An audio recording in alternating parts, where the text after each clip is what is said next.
guys? We back, man. Talks with Scott. Got a special guest, Davon Booth, man, out of Cali.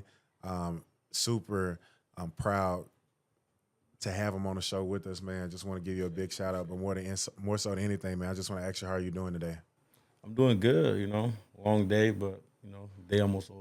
Most Ready definitely. to go to bed. Most definitely. I want you to walk me through curiosity.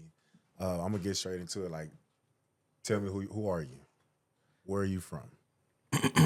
Davon Booth. I was born in Belfry, California. I moved there. I lived there to like seventh grade, and then me and my whole family moved to Vegas.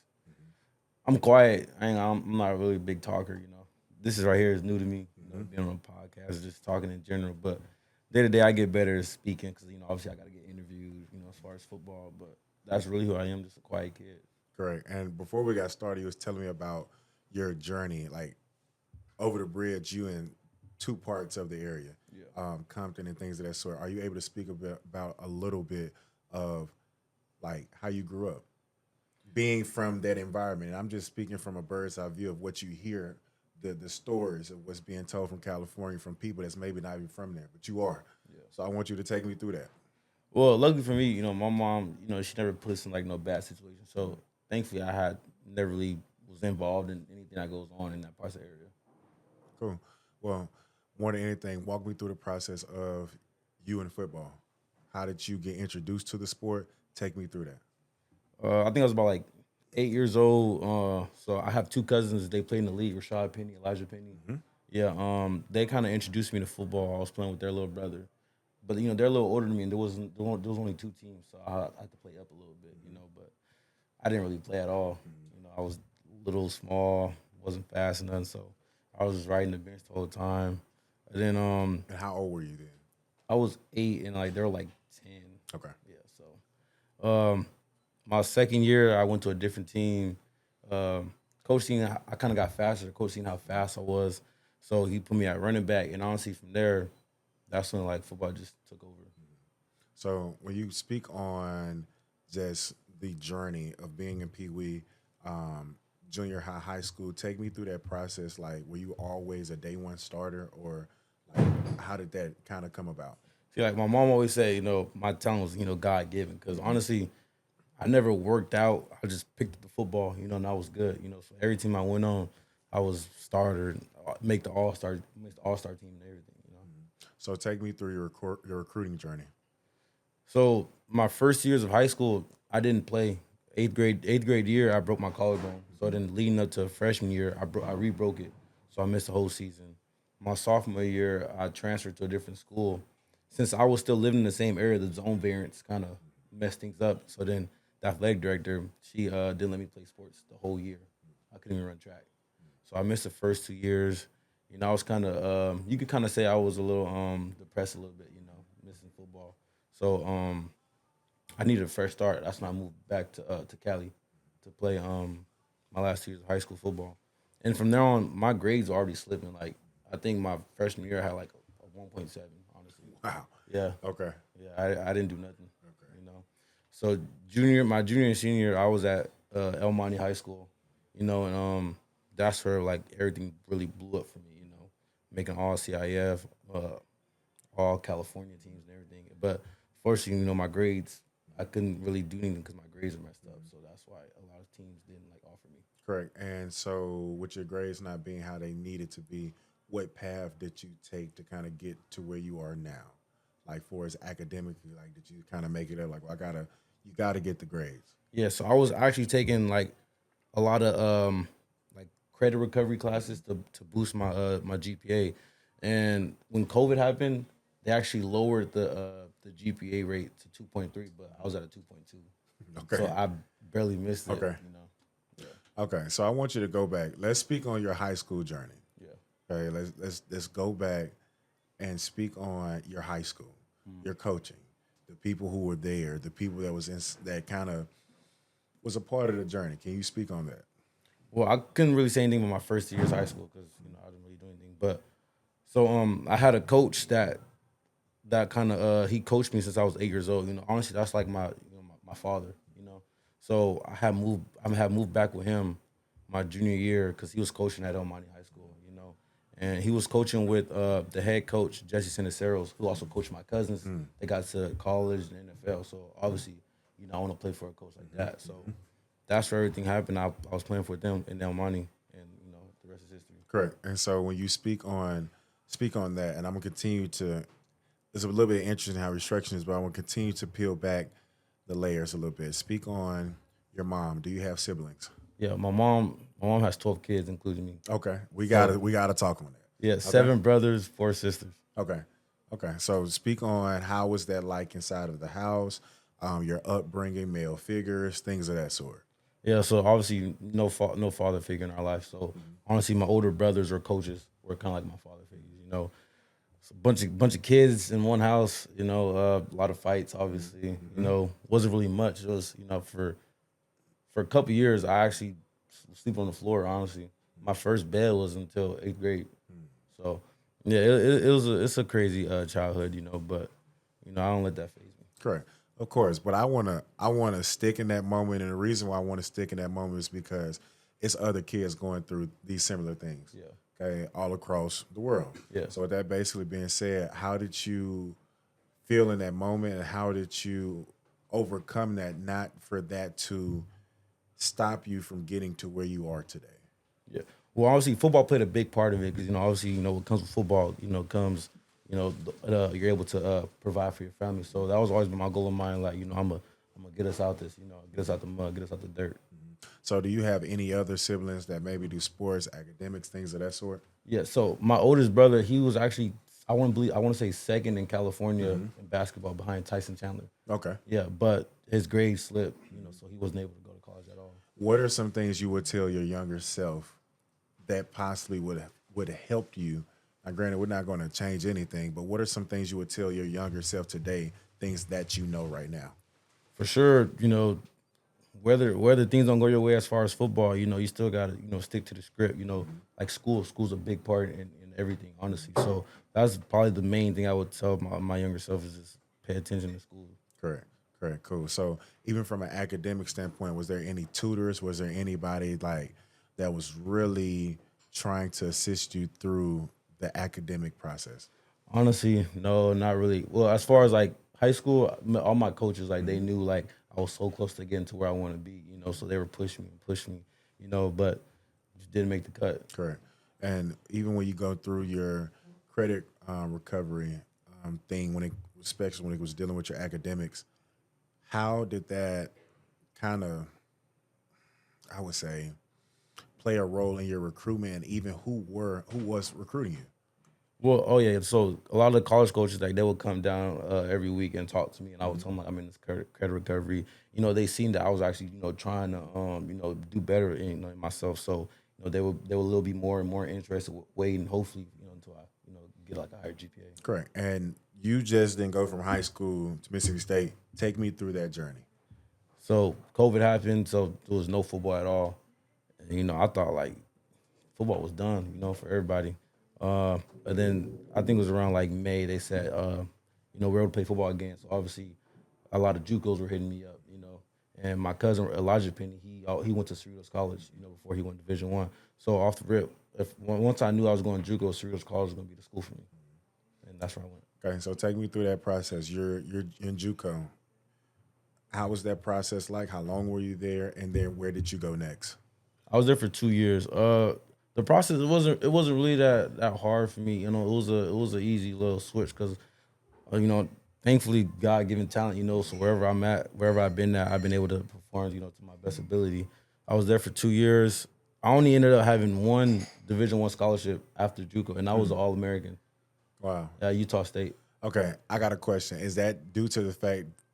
Do you think junior college ball in California is really respected? No. Okay. Yeah. So, and we talk about this in the locker room to this day. No one ever respects Cali JUCO.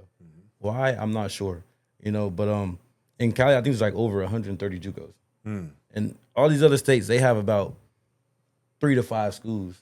So I always say, if Cali has 3 to 5 schools, imagine how many different kids we recruit, because there's no dorms either. So I was staying with my old coach. So that's why a lot of people don't go to Cali JUCOs. But I was always saying, like, if there was 3 to 5 JUCOs in California, I feel like we can compete with all the other JUCOs. Like, Okay. Davon, you got a very interesting story. Yeah. And I understand your personality is laid back. Yeah. Okay. But you got some pieces in your story that I will not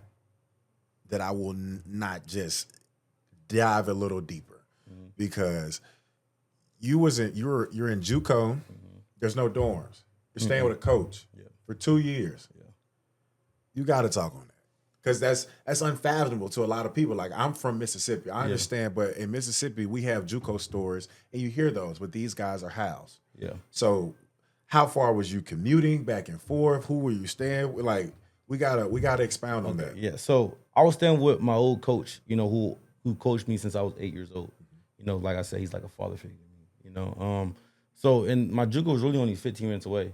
My brother gave me his car. So I had a ride. I had a car. In California. JUCO, we was getting financial aid money, so I was kind of living off that. And thankfully I didn't have to pay no rent. So it was really kind of I was blessed, to be honest. Cool. So from what was you guys' record in JUCO? Like, Let me see. My freshman year, I want to say we went like what's your stats? 6-5. Freshman year, I think I had a little over 500 yards, like 5 touchdowns. Sophomore year is when I really blew up. I think I had about 1,300 yards, 8 touchdowns. I also missed a game too, so that could have been more. What's your best game that you ever had in JUCO? I want to say it was against Riverside Community College. I think I had about 289 yards that game for the touchdown. Yeah. We was up 31-10 at halftime. They came back and beat us. So they still came back and beat y'all? Yeah. Okay. Shout out to them. Shout out to them. Shout out to them. Okay. Give me your best game that you ever played in high school. CIF playoffs to go to the state championship. We played a team from San Diego called Sarah.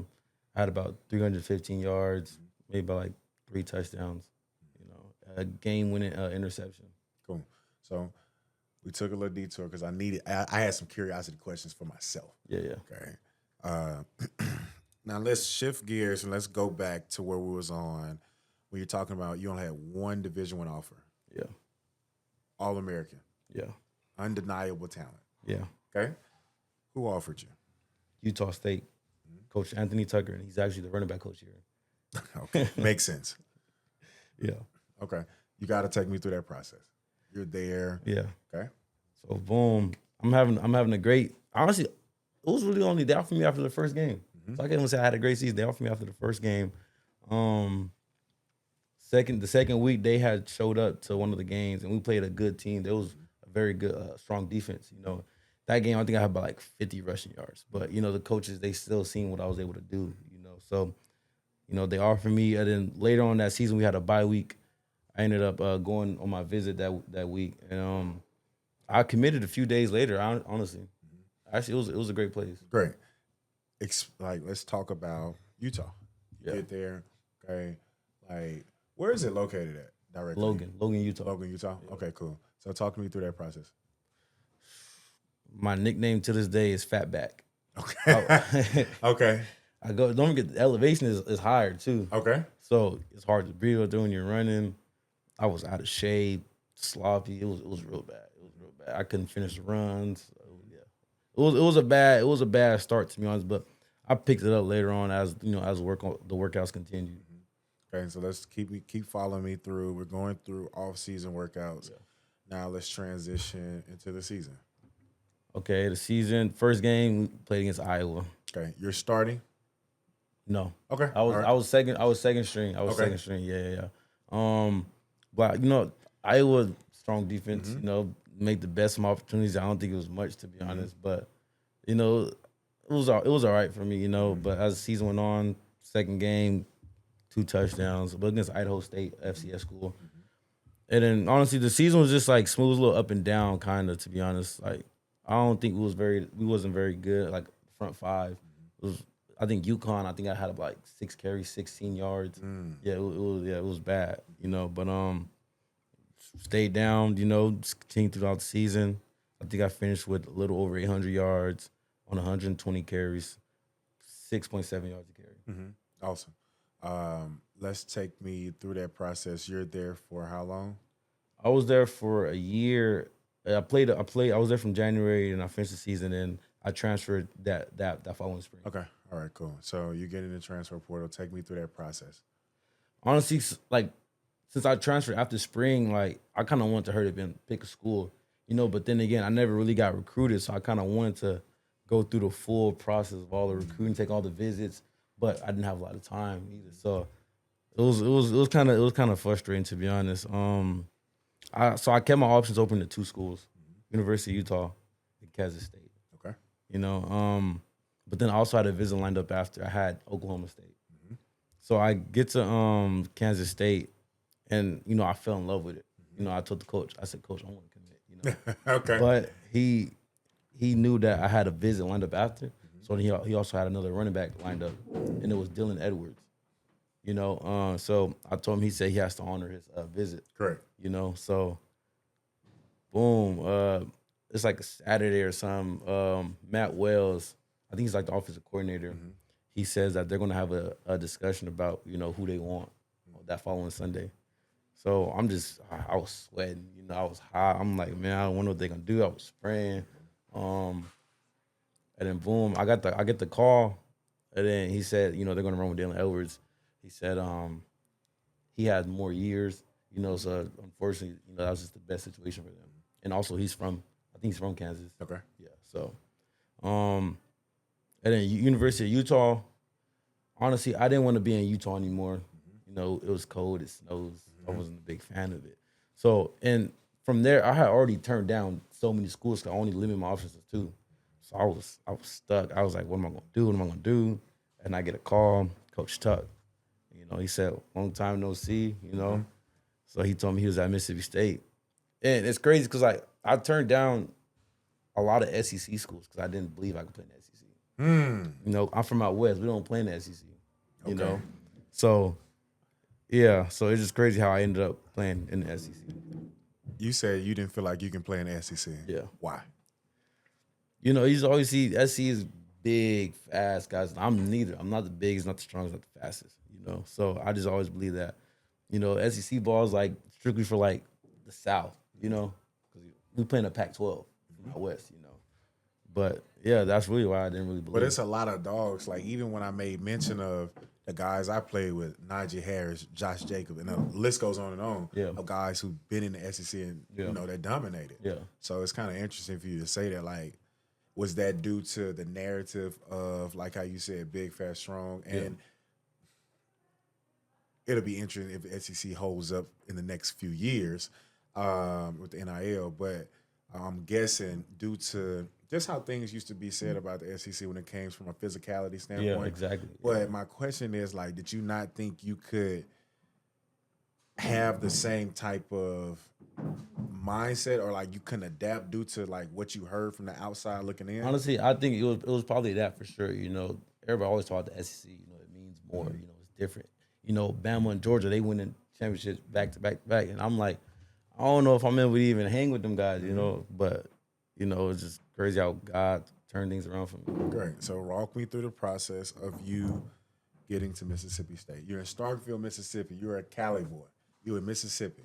Starkville, one of the best small towns in the country. I get off the plane, sweating instantly. I feel sticky. Okay. You in Columbus? Yeah, Columbus. Okay, cool. I said, what the hell is this? Okay. I think it was in like, April. I was on my visit in April, and I was like, oh, hell no. Yeah. I said, I don't know if I could do this. I feel nasty, But okay. All right, cool. Let's go. But yeah, we toured the facilities, we talked to the coaches, everything looks good, I'm like, I think I got what it takes after talking to Coach Tuck, because he's from out west too. He's from Carson. I'm like, Coach Tuck's here, I'm like, I trust Coach Tuck. He be back a player, so I'm gonna come here. Okay. Well, we still have to continue that process. So you're here, you committed here, you signed here. Okay. Keep taking me through the spring, the summer workouts. Yeah. So, but it's crazy. After I committed, obviously the school up north, they were calling me and texting me. Man. But I ain't paying no mind to them because I already knew about, rivals and how they act. So I knew they just wanted me for like depth or just to, get at state, But I get here, I'm in the summer, it's hot as hell, Mm-hmm. too damn hot, and it's. I ain't. That was the worst. I think that was probably one of the worst summers. And I lived in Vegas for a long time, but it's just something about the humidity out here. It's different. So we go through summer, and I wasn't that bad. I was like in the middle. I would say, wasn't too bad, wasn't too good. Get through summer, it was pretty cool for me. Get to fall camp. Fall camp was the worst camp I ever been part of. Elaborate. It was hot. Literally, that's the only thing that kind of pissed me off. It was hot. It was humid. They even brought out this cryo truck that we all got in there during the breaks. That didn't do much. That didn't do much at all. I was hot. I hated it. I wanted to go home. Like it was bad, Yeah, but man. I made a commitment, so I got to stick it out. But yeah, I think I had a good fall camp as well, then that's when season started. The coolest thing for your next event is the Premium 360 video booth, exclusively by Premium Productions. It's great for weddings, festivals, birthday parties, family reunions, baby showers, ribbon cuttings, and even conferences. Premium Productions is North Mississippi's premier wedding videography company with packages to fit just about any budget. And be sure to ask how to get a Premium 360 video booth for free. So give them a call or click today, 662-255-9991. So take me through the season. Take me through the first game. Take me where you at on the depth chart, rotations, things of that sort. Yeah, so I think the first 3 games, I believe I was second on the depth chart. EKU, that was an easy game. And then I think the second game we went out west to Arizona State. I was excited to be back. I think I had like 30 family members at the game. I'm like, oh yeah, we finna show out. That was really a good game. Like it started off really solid. Yeah. Everybody on the team was like, oh, we finna go to the West Coast. We finna go, mess them up. But unfortunately, I guess they don't believe in the West Coast ball. We get there. The game was all right, and then we slacked off a lot. It was looking bad for us. But then we started coming back. We got it together. I feel like if we had an extra more time, we for sure could have came back, tied the game, but went to overtime. And I think we all know how the season went. Of course. So take me through, because you seem like an easy-go-lucky guy. So take me through just how did that season affect you mentally? Because you as being a person, you being in a place 2 years, 1 year, were you thinking like continue, weigh out my options? So it kind of went back to where I said I don't think I could play in the SEC because like my stats didn't look the part. My yards per carry, it was not looking good at all. And like I was kind of blaming myself. I'm like, yeah, but you had a good back end. Like the towards the end was a solid. Yeah, for sure. I don't know what kind of what changed. We just all clicked, everybody all together, and from there on, I feel like if we started off season at the end and beginning, it would have been totally different. For sure. Correct. So still take me through weighing out your decisions on, am I going to continue? Am I going to pursue figuring out, am I going to enter the transfer portal? Am I going to try to maybe enter my name in the draft? Like, where were you at? Yeah, so when I came here, I only had 1 more year left. So there wasn't really no transfer portal. JUCO. Yeah, JUCO. My 2 years in JUCO. So, mentally, I felt like I could not play in SEC. I like everything was not looking good. I was blaming myself, but I just stayed down, stuck to the script, I kind of changed my practice habits too. I was watching, I want to say Ohio State versus Penn State. And then the 2 running backs, Judkins and Henderson. Correct. But they was running the ball. They was running. So I'm like, I want to run the ball like that. So I was thinking, I'm like, I got to change like everything. I got to change my practice habits.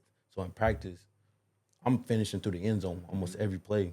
And I think that's what kind of made me play better, because I was like towards the second half of the season. As you know, like my second half was actually pretty good. So that was a major change for me. And I just wish I would have had that same mindset from day one, to be honest. Yeah. Correct. And you get an extra year. Is that due to the fact of the JUCO rule? Yeah. Okay. I'm not really too sure how that works. All I know is that I got a year back, and I said took advantage of it. Yeah, course. for sure. Because Of course. agents were saying like my draft stock wasn't that high. They were saying 5th to 7th round, maybe high priority free agent. But I didn't let that phase me. I was still, working out, and then I see that Diego rule come out, you know. So I text Coach Tuck. I said, for everybody, just him. And then they said they're gonna do their research, you know. And literally everything happened so quick. Next day, get a call, like boom, I'm able to come back. You know, I was like, let's do it.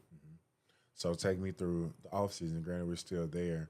What is your mindset from at the beginning of the season, at the beginning of football per se, and what's your mindset now? Well, for one, I'm not like I can't take anything for granted, you know, because all my college career would have been gone. So since day one, since coming back, you know, I walk in the building with a smile on my face. I'm not a big morning person, you know, but I wake up in the morning, I'm smiling, I'm talking to people, you know. I'm also doing the little things, you know. I'm taking advantage of recovery, you know, getting in the cold tub, and I hate the cold tub. So I get in the cold tub. I'm in treatment before practice, after practice, taking advantage of the meal, and honestly, yeah, just like that. So even when it comes from a off-season program in like the mat drills, the weight room, how was those? How were those things for you this year? Okay, so this is my first like winter workout in the SEC. So that was hard too. 110s. Like I came in the summer, it was all right. They didn't really do it too much, but in the winter, yeah, it was in the cold too. We ran. It was like less than 30 degrees. We running in the cold. It was hard. Weight room hard, you know. But I feel like, you know, I started running different. I look different. You know, I fit the part. You know, so just taking advantage of that. Correct. And how much of that? Because basically, what I'm hearing is so much so it's a buy-in. Yeah. Total buy-in to Yeah, for sure. what was being said. And granted, you're an older guy inside of the program, but also from a collegiate standpoint. Let's speak on your leadership habits, just in like the team, but more so in a position standpoint. Like, how would you say you are as a leader? Well, okay. Well, Since coming back, you can work on as well. Since coming back, you know, Coach Stuck told me like, you know, I'm gonna be one of the oldest in the room, so you know, I gotta set the example for all the younger guys, you know. And I'm not a big verbal leader, you know, so I just lead by example. You know, I do the little things. Whether I go to lunch on time or I go to study hall, you know, I go to class because you know they mark us off, we're on the list, you know, and they call out everybody who missed class and missed everything. And honestly, none of the running backs are really on the list. Like Coach Talkz, like he takes pride in, you know, doing the little things. You know, who are you when you're not in a facility? You know, and just like that, you know, I'm in the front of the line when it's in stretches, you know, and when guys, you know, bending over and during the run, I'm telling them to pick their head up and stuff like that. Just small things. Yeah. You mentioned Coach Tuck a lot. How important is he to you? He's very important, you know, in this process. Cause like, you know, obviously, you know, I get homesick, you know, but every other day, you know, Coach Tuck, you know, he asks about me, you know, how I am and stuff like that, you know. And like I said, he's from out west too. You know, if he's out here, you know, I could be out here. Correct. And then let's speak on just how's the spring going for you so far? Spring's going good. Very physical. You know, defense is looking good. You know, and like I'm a laid back guy. Defense has been pissing me off the whole spring. I'm getting into fights. And that's not like me, you know. Yeah. I'm used to the joking guy. You know, I just be chilling. But Correct. yeah, they've been pissing me off this whole spring. Correct. And it's so interesting, man, because you make mention of that, but a lot of times that I ain't gonna say a little conflict makes, respectfully saying, for a deeper brotherhood and respectfully saying even a better team. Oh, for sure. So man, that's phenomenal to hear. You talk a lot, and I want to go back a little bit because you walk me through your story, maybe a little sped up, just due to your personality. 12 siblings, not having a bed till the 8th grade. Mentally, what fuels you to keep going? Well, I didn't mention this, but I have a son. Oh, wow. I had a son after my freshman year at JUCO. Wow. Yeah. So he's like priority one. How old is he? He's 2. He turns 3 in August. Great. Yeah, so I had him in JUCO. Obviously, it's JUCO ball. You know, we got much. So I would wake up, go to practice. At night, I work graveyard shifts at UPS. So from like 11 to like 3 in the morning, I'm working. I go home. His mom wakes up at 6 to go to work, so I'm with him the whole morning. So honestly, I wasn't sleeping that much, but he's my wife, he's my everything. I want him to have a better childhood than I had. So that's really what keeps me going. Correct. And let's speak on what is your son's name? Kalon Booth. Great. That's fantastic, man. What are some things, and did he help you open your eyes? And granted, you say that's your why. Did he allow for you to kind of just view life from a different perspective, understand the sense of urgency that you must have to be the best version of yourself? Yeah, he made me patient because I have no patience at all. But you know, with a kid, you have to be patient. You know, and he made me a little softer. I hate being soft. You know, I'm not that type of guy. Like I don't even tell my family I love you. You know, but lately I've been saying, "Oh, I love you too." You know, Correct. Yeah, for sure. No, facts. Man, it's phenomenal to hear, man, because you got a great story and see like your demeanor, even certain things from your characteristics, your sense of humor. That's not to basically be taken lightly because, bro, like that's phenomenal because like you went through a lot of things, even by saying like you keep making mention of stuff, bro. Like, well, I worked the graveyard shift. I'm like, where was all this 30 minutes ago? Like when the question was asked, because Yeah. well, I understand like things get greater later, but bro, we gotta just talk on that right there. Yeah. Like you work in the graveyard shift at UPS, correct? Yeah. Okay. You're playing football. Yeah. You don't have a dorm. Nope. You're staying with a coach. Yep. And you're here today, and we say this in the most smiling way possible, and that's that's something, bro, to not be taken lightly at all. I want to just ask you a question. What are some of your personal goals from a football perspective? Okay. Well, obviously I need 1,000 rushing yards. I feel like 1,000 rushing yards in the SEC, like you're going to play in the league. You know, I finished the year over 100 carries, no fumbles. Obviously, same rule. I was third all SEC. I'm going for first. And I honestly need a bowl game. You know, I think that's a team goal. We need a bowl game for sure. How connected are you with the big guys up front? Well, like when I'm in a facility, like I'm talkative, you know, but then again, I just still mind my business, you know. But I can go to those guys for anything. Honestly, they can come for me for anything. Correct.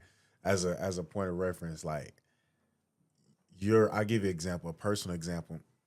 So when I had went to the New Orleans Saints, when I was there for a short stint before I got injured, um, I was a rookie mini camp guy, and we were there for 3 days. Okay, I knew my only shot of making this team was what I was going to. They record Indy like never before, so literally Indy will literally make or break a team. So I don't know how you are in Indy, but Indy is damn near like the most important thing because like you don't have a. It's the NFL, so you don't have an opportunity. You do go live, so don't get me wrong, but we're investments. So the only time they really get to evaluate you on certain things, like it was my first time ever when I was there that we watched individual, literally almost all of the film study. Like that was all we like watched, like little nuances, like from your ankle not being like your whatever we was talking about that particular time. Yeah. So I kind of give you that example of saying like I only knew my way of making this team was honestly to go 110% all the time. Yeah. But more so than anything, my mannerisms when everyone was probably leaning down, just like who I was from a physical standpoint, because I wasn't vocal. At certain times I were, but not really because I was just a guy that was kind of being brought there to participate, and it was a great experience. Granted, I made the best out of it. Yeah. But in so many words, man, to kind of give you the example that I'm leading towards, me and the guy that was actually a rookie minicamp guy, his name was Ellis Merriweather, and he ended up getting signed to the team just like I did. But Ellis, it was so interesting because it was certain things that weren't clicking on the first day that the second and third day was not an issue. So we got a little bit uncomfortable. I didn't know him. He didn't know me. But we started having conversation, and that led all the way up through minicamp, through training camp, et cetera. And he looked at me and was like, hey, when we do whatever, 36/Bob, whatever the call may have been, like, what are you looking at? And I'm giving him like, well, I'm looking at certain things like this, depending, like if we got a guard beside me, I'm looking at the leverage of the linebacker, certain things. I'm looking at what's our call. Are we double? Am I thick on it? Am I throwing a hand? Different terminology. But he was like, okay, what are you doing when this guy, let's say if he goes out to like a wide 5 or a 9 technique? Well, I said, depending on the play, because I'm taking him through what I'm thinking as an offensive lineman, which inevitably helped him as a running back. Yeah. So we got to make the team. So it was this one particular play to where a guy was on me, and basically before the ball was snapped, he shifted. And granted, he went into that position, but we talked about this already. Like when we was in the hotel, we talked about this. That led us to have actually a great relationship, even to this day. It's like literally a brother. And like it happened. And I went to go ahead and go run, get my fit, torque him out. And he basically hit the crease at a perfect time and basically ended up splitting it. And that kind of formed a great relationship that we still had to this day. And I give you that example of saying those big guys up front, because you are older guy. Yeah. And there's some young guys on the offensive line. Yeah, for sure. So with that basically being said, the communication aspect of things, and I understand you're a laid-back guy, but ask questions. Therefore, you understand that we are all a kinetic chain. Yeah. Like, I would never forget, like, when I was a freshman and Josh Jacobs was there, like, we had to actually communicate. Did you tell your back what you got? Because the back is to mimic the line at certain times. Yeah. So that basically being said, everybody got to be on one accord. Everyone must talk. Everyone must basically overly communicate certain things, because you never know when that certain time or that conversation that you possibly had behind closed doors actually exemplifies and it shows itself. So, man, with that basically being said, it's phenomenal to hear your story. But as a GM, not even a GM, respectfully saying, like, have those conversations with, like, the guys, like a couple of the guys. It ain't got to be everybody. Yeah. But, like, just on certain levels, I would say the entire offensive line, just so everybody's on one accord. I'm not saying that you're not, but I'm saying just, like, little things of that sort, because Ellis was able to pick my mind, pick my brain. So anytime even numbers, of course, was to the right, I was, of course, to the left. Yeah. I was at left tackle, so granted, it was maybe 37/5, whatever it was, and the NFL play calls are extremely long. Mm-hmm. So with that basically being said, it was so many cases, even from a pass block situation, like being on call, like as a point of reference to anyone possibly watching this, defensive linemen in college, especially depending on the defense that they run. Let's say if they gap scheme, like this is like their gap that they got to hold. As an offensive lineman, I would play like little chess games. So like not in the Coach Leach system, because we didn't have a tight end, but when I got a tight end, I utilized it to the best. Saying little small things like chip, chip, chip, or having different conversations with my running back. Like, hey, when you going by, because I got to be honest, I've had a ton of, literally, a 2-digit number of knee surgeries. Yeah. I know who I am. I know my weaknesses. I know my strengths. Yeah. So when this guy get really wide, if you going out there on whatever like path you're going on, a little chip will go a long way for the most part, if it's not going to basically throw you off your path. So I know that's kind of long-winded in nature, but bro. Seeing how you finished the back end of the season and hearing your goals now, and just seeing like you transforming like that mindset, please continue like to keep it going. One thing I have to ask you, like in the transformation of your mental, how much has your faith grown, with your spirituality? Well, it's crazy. Every time like around football, or just like honestly when things go down bad in general, like, I pray. I started praying more and more, once I got my first offer from Utah State. I was praying on it, once they were talking to me, I'm praying on it. And then boom, got the offer, hit the transfer portal. I pray, I find a school that fits my needs.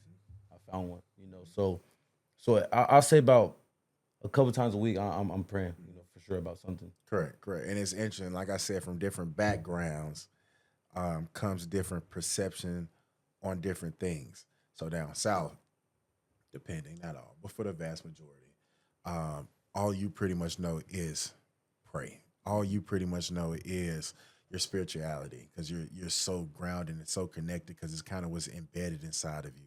Of course, being a guy of where you come from, I'm not saying all, but just in particular your situation, one of the things I would like to say is I don't tell a person who to serve or whoever their God is, but really get close to that. Seriously speaking, because just by you giving those examples, like, well, I pray, so often, and that's very transparent and vulnerable for you to even say that. It's to each his own. But with that being said, man, I would really like for you to practice that a little bit more on the consistency side, because you're able to see that when you do pray, you do get it answered. Yeah, you get something basically being told to you. So imagine that, to where, like, it was so interesting because Coach Beck had said that a lot of people don't go to God till things basically like hit the fan, and that's true. Yeah, that's true. Sure. That's true. You are a moment. You are a passionate moment. You are eternal. You are a first kiss, a first touch, the first memory of what it felt like to be loved. You are me, and I am you. I am love. In a rainbow, the sky.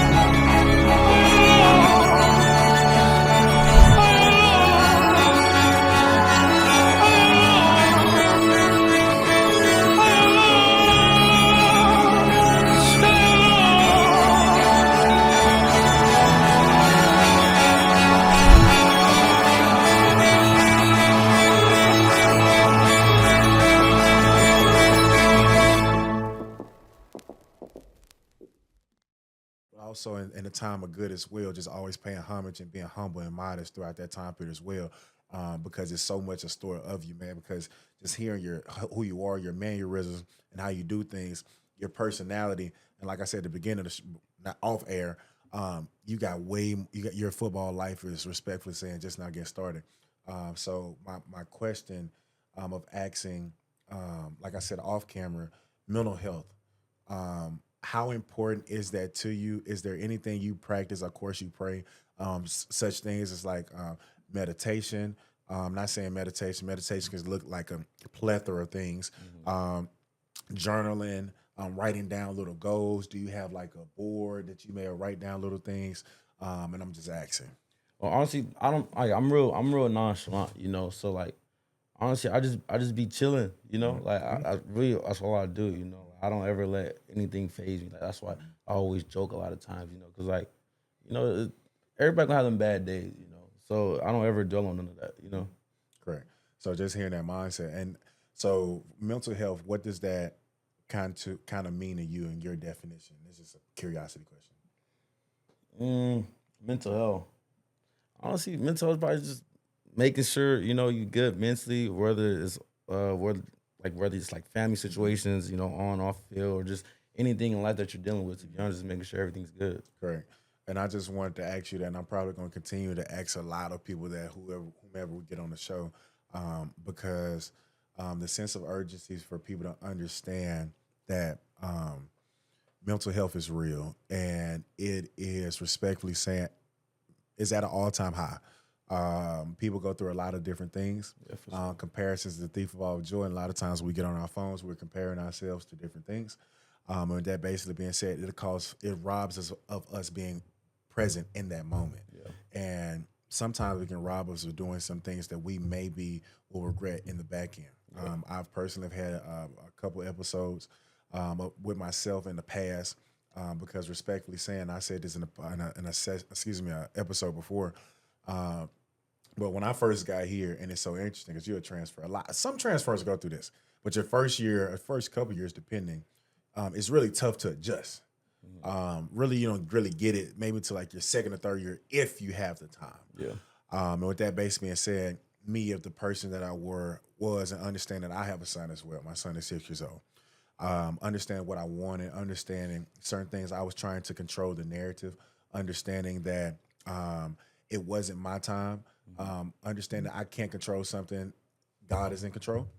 And I understood that, but I'm a firm believer that as you are what you repeatedly do and what you repeatedly say and things you repeatedly think.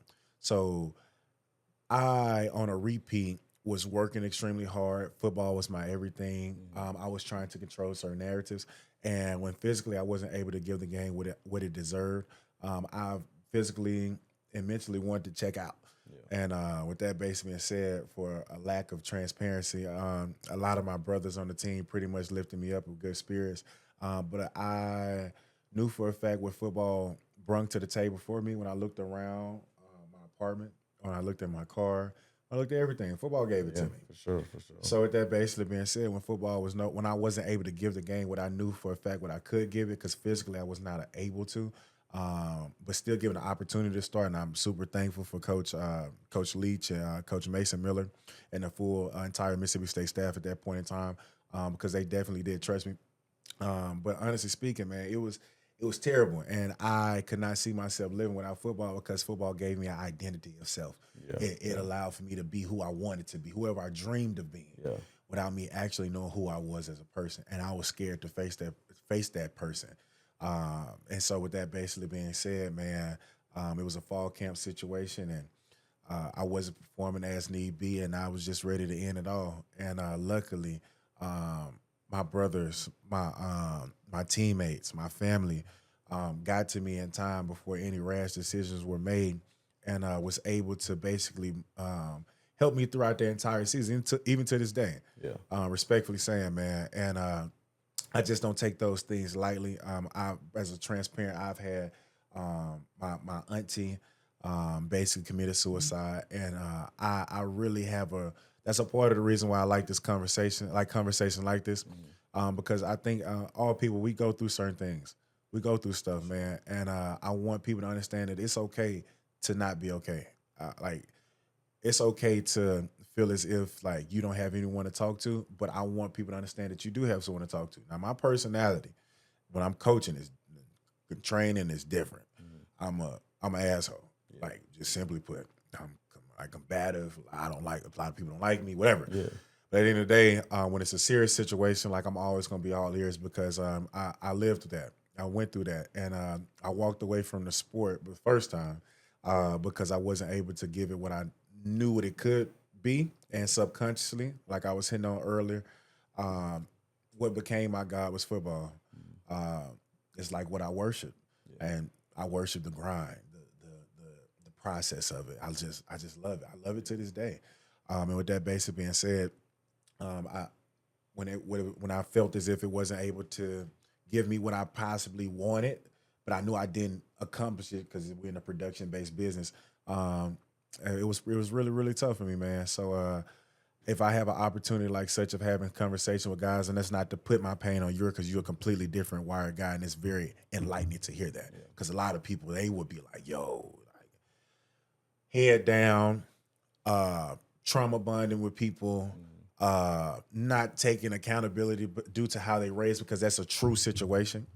And to hear like that just tells me that you're who you are, that you're here for a reason, a purpose beyond the sport. But like that's not even to say, like I said again, your sport, you're just now basically walking into who you are as an individual and as a football player, man. I don't want to take that for granted. And also hitting on the mental health aspect, I do want it for people to basically take heed and notice, to respectfully saying like pay attention to like the signs, ask questions, seek for help, seek for knowledge, but more so than anything, understand that, you know, it's okay not to be okay. And I understand I said that a couple of times, but I really want to get that message across, and to kind of not even end on that, to kind of pivot back to who you are as a person and continue like to just, man, try to put a gas in your tank and a battery in your bag, man. Please continue like to dominate, like respectfully saying, and lean on the people inside of that building. Thomas, phenomenal. Yeah. The best. Coach Shad, everyone, man, like really and truly lean on those people, because a lot of times as athletes, and maybe not you, but some people out there feel as if like they're alone and they can't talk to anyone. Respectfully saying, just open your mouth, and it does not have to come out perfect. But open your mouth and ask for questions, man. Like even from a physical standpoint, it's like, man, I'm going to treatment, I'm in coach up, I'm doing certain things that I don't like to do. Yeah. It's uncomfortable, but that's how growth happens. Yeah, for sure. So yeah, man. Just once again, I appreciate you, man, and I love the fact that you felt comfortable enough to kind of talk about your goals and put them inside the atmosphere.